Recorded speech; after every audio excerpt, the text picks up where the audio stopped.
उर्दू खबर के मुअज़्ज़िज़ दोस्तों, मैं हूं माजिद मलिक और आप तमाम देखने और सुनने वालों को अस्सलाम वालेकुम। प्यारे प्यारे साथियों, पाकिस्तान का दूसरा बड़ा शहर और सूबा पंजाब का दारुल हुकूमत लाहौर पूरी दुनिया में एक मशहूर और तारीखी शहर के तौर पर जाना जाता है। दुनिया भर से सयाह इस शहर को देखने के लिए आते हैं और एक कहावत भी मशहूर है, जिन्हें लाहौर नहीं वेखे और जमे नहीं। आज की वीडियो में हम पाकिस्तान के इस तारीखी शहर के बारे में आपको ऐसे हैरान कुन हकायक बताने जा रहे हैं जो कोई नहीं जानता।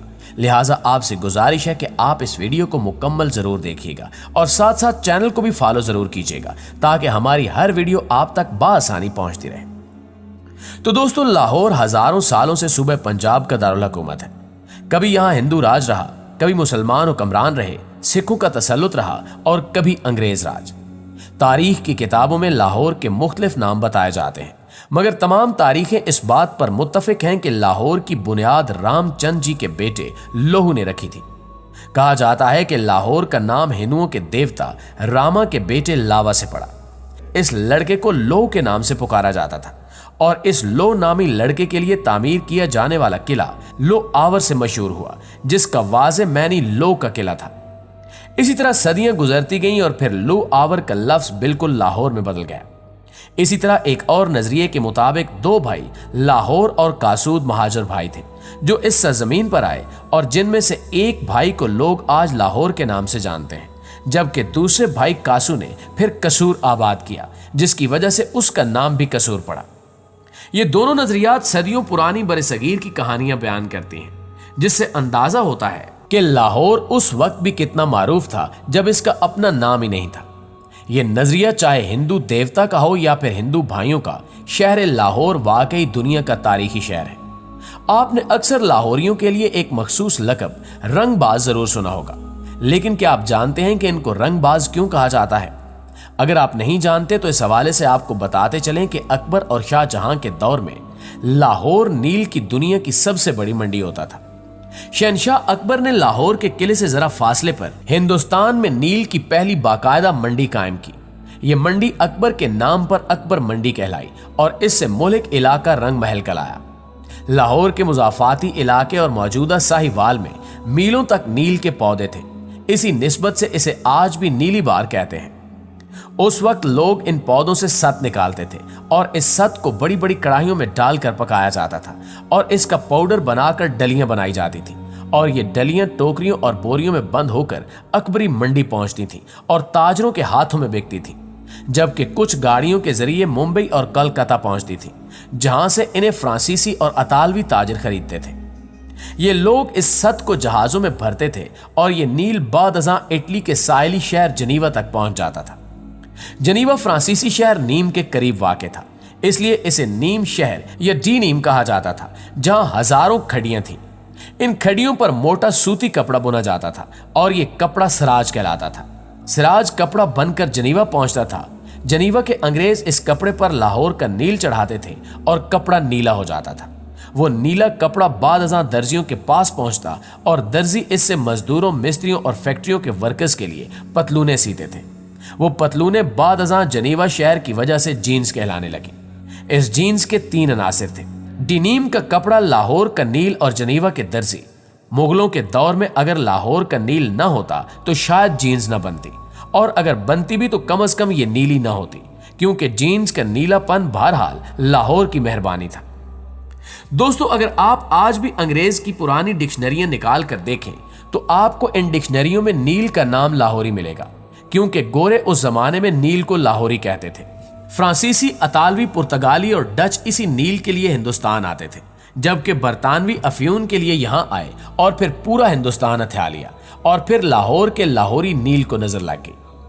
मुगलों ने नील पर टैक्स लगा दिया और यूरोप ने मसनूई रंग इजाद कर लिए और यूं नील की सनत जवाल पजीर हो गई।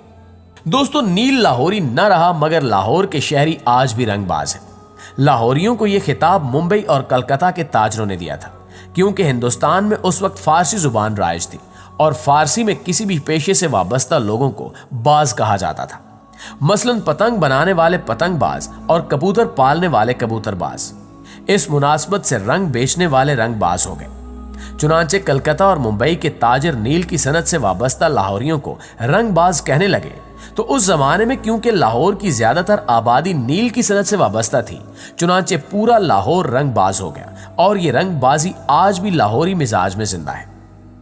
दोस्तों, आपको बताते चलें कि अंदरूने लाहौर में, जिसे पुराना लाहौर भी कहा जाता है, मुगलिया दौरे हुकूमत के दौरान दुश्मन के हमलों से बचाव के लिए फसीलें या दीवारें तामीर की गई थी, जिनमें से कुछ अब भी मौजूद हैं और तारीख के अनमिनट नकूश की अक्कासी करती हैं। इनमें शाह आलमी दरवाजा, मोची दरवाजा, अकबरी दरवाजा, यकी दरवाजा, मस्ती दरवाजा, टकसाली दरवाजा और मोरी दरवाजा मुनदम हो चुके हैं, जबकि भाटी दरवाजा, दिल्ली दरवाजा, कश्मीरी दरवाजा, लोहारी दरवाजा, रोशनाई दरवाजा और शेरा वाला दरवाजा आज भी कायम है। अगर हम दिल्ली दरवाजे की बात करें तो यह 400 साल पुराना दरवाजा है। मुगलों के दौर में तामीर किया गया था, जिसे मरकजी दरवाजे की हैसियत हासिल थी और हर शाम इसके दरवाजे बंद कर दिए जाते थे, जबकि मुगलों के दौर में यह सबसे मसरूफ गुजरगाह हुआ करती थी। यहां तक कि दिल्ली दरवाजे से शाही वफद लाहौर में दाखिल होता था। इस दरवाजे के अकब में शाही हमाम और वजीर खान मस्जिद मौजूद है। मस्जिद वजीर खान की तामीर 10 दिसंबर 1461 में 7 साल के तवील अरसे के बाद मुकम्मल हुई। ये गेट वजीर खान मस्जिद की तरफ जाने वाले बाजार में खुलता है और आगे शाह आलम मार्केट और सोहा बाजार की तरफ जाता है। इसके अलावा मशहूर अकबरी मंडी भी दिल्ली दरवाजे के साथ ही वाक़ है। ये शहर लाहौर के 13 दरवाजों में से एक है जो मुगल शहनशाह अकबर के दौर में तामीर किए गए थे और शहर की हिफाजत के लिए 30 फुट ऊंची किला बंद दीवार से मुंसलिक थे। दोस्तों, इसी तरह मोची दरवाजा भी लाहौर में अपनी तारीखी अहमियत रखता है, लेकिन यह भी अब अपना वजूद खो चुका है। मगर यह भी हकीकत है कि इस दरवाजे के नाम में तजाद पाया जाता है। कुछ लोग कहते हैं कि इस दरवाजे के पास मोची बैठा करते थे और जूते ठीक करते थे, इस वजह से इसका नाम मोची दरवाजा पड़ गया, जबकि कुछ मुअर्रिखीन के मुताबिक इसका नाम एक ऐसे शख्स के नाम पर रखा गया जो मुगल दौर में दरवाजे का मुहाफिज था। इसके अलावा लाहौर शहर के मगरिब में वाक़ भाटी दरवाजा भी खास अहमियत का हामिल है और यह दरवाजा उन 6 दरवाजों में से एक है जो आज तक सलामत है। आपको बताते चलें कि जब शहनशाह अकबर ने शहर को मशरिक की तरफ फैलाया और इसे 9 अजला में तकसीम किया, तो भाटी गेट और इसके बाजार ने मशरिक में मुबारक खान और मगरिब में तलवारा के दरमियान सरहद कायम की। यह दरवाजा भाट कौम के नाम से मंसूब है, जबकि भाटी गेट से बाहर हजरत दाता अली हजवेरी का मजार भी वाक़ है। हर जुमेरात की शाम कवाल और नात खां कवाली और हमदो सना पेश करने के लिए यहाँ जमा होते हैं। यही वजह है कि आज भी यहाँ मजहबी खुतबात और इज्तिमा का इंतजाम किया जाता है। याद रहे कि लाहौर के कदीम चेल्सी गेट यानी मौजूदा भाटी गेट को बाजार हकीमा कहा जाता है, जहाँ माजी में लगने वाली अदबी बैठकों में बड़े बड़े अदीब अपना कलाम सुनाते थे, जबकि शायर मशरिक डॉक्टर अल्लामा इकबाल भी 1901 से 1905 के दौरान भाटी दरवाजे के करीब मकीन रहे। जी तो प्यारे साथियों, ये था लाहौर और लाहौर की तारीख। अगर वाकई आपको वीडियो अच्छी लगी है तो इसे लाइक करके हमारे साथ शेयर जरूर कीजिएगा। इंशाल्लाह आपसे मुलाकात होती है अगली वीडियो में। तब तक अपना ख्याल रखिए। अल्लाह निगहबान।